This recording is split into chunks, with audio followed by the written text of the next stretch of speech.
Hey kids, how are you? I'm very excited for a new lesson. Are you excited?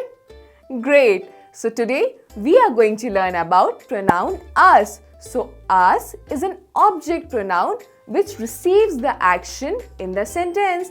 It is used in place of first person plural. For example, someone helped us. So in this sentence, pronoun us is receiving the action. It is not performing the action.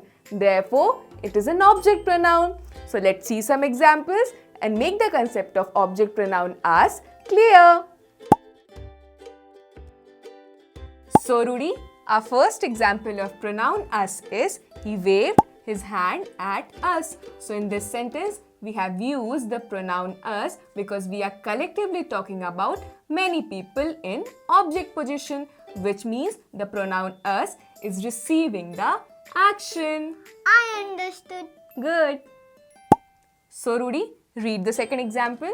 Someone helped us. Correct. So which is the pronoun in this sentence? Us. Right, because we are collectively talking about more than one person in object position, which means the pronoun us is receiving the Action. right.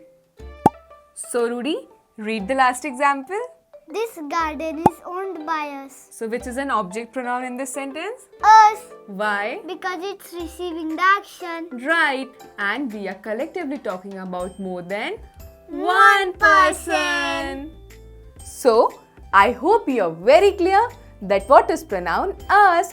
With this, bye-bye. See you in the next lesson. Please like, share and subscribe to our channel. Thank you.